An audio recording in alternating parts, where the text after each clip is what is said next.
Bienvenue dans la première séance de la formation FIT. Cette séance servira d'introduction au projet européen Ambition 21 et FIT, Fairness in Teaching. Nous vous présenterons aussi la plateforme FIT pour un enseignement inclusif et équitable. Cette formation en ligne a été développée dans le cadre du projet Erasmus + FIT qui a réuni le Luxembourg, l'Italie, Chypre et la France.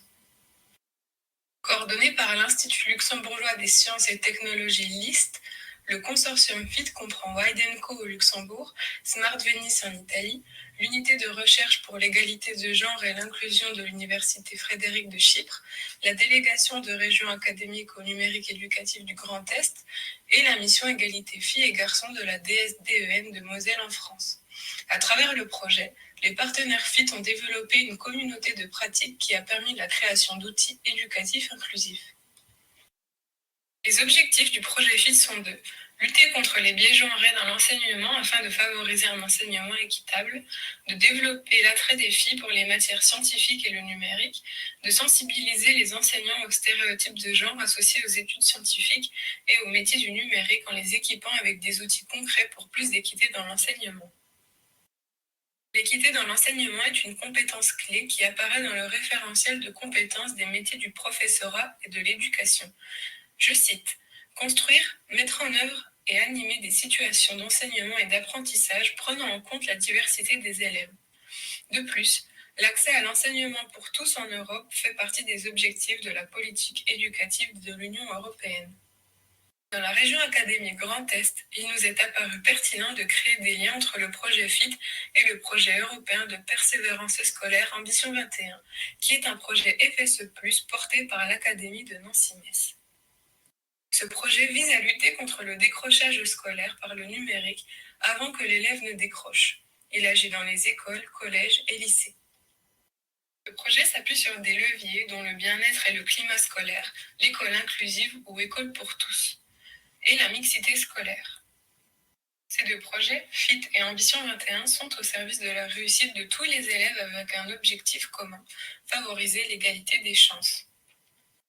D'après le rapport émis par la Commission européenne en 2021, She Figures, les femmes sont encore sous-représentées en sciences, ingénierie et technologies d'information et de la communication. C'est pour cela qu'il est vraiment important de stimuler l'intérêt pour les STEM dès le plus jeune âge. Le rapport est consultable sur le site de l'Union européenne. En France, le Haut Conseil à l'égalité entre les femmes et les hommes a publié un rapport inédit en 2023 sur les relations entre femmes et numérique, où il formule des propositions pour mettre un terme aux inégalités de genre et rompre le cercle vicieux du sexisme. En effet, derrière l'omniprésence des technologies et leurs promesses de progrès, persiste une réalité alarmante. Que ce soit dans les contenus diffusés ou les métiers exercés, les femmes sont sous-représentées, invisibilisées, caricaturées ou agressées dans le premier cas, insuffisamment formées ou recrutées dans l'autre. Vous pouvez consulter ce rapport en scannant le QR code. Qu'est-ce que le projet FIT propose aux enseignants ? Au cours du projet FIT, nous avons développé une plateforme avec de nombreuses ressources en accès libre. Nous vous invitons à scanner le QR code pour la découvrir. La plateforme est accessible gratuitement sans identifiant. La plateforme s'organise autour de différentes rubriques, dont le questionnaire pour évaluer l'équité de vos pratiques ou assessment, la boîte à outils ou toolbox, qui regorge de ressources et le cadre de compétences en matière d'équité rédigé pendant le projet. La rubrique Toolbox est une boîte à outils concrète que les professeurs peuvent consulter pour se former et utiliser lorsqu'ils sont confrontés à des situations stéréotypées dans leur classe. À titre d'exemple, une situation stéréotypée concrète pourrait être le manque de modèles féminins dans les cours de sciences. Ces ressources sont disponibles dans plusieurs langues, dont le français. Vous pouvez filtrer les ressources par activité d'enseignement, préparation de cours et vie scolaire par exemple, et par type de contenu. Vous pouvez afficher toutes les ressources qui sont des recommandations.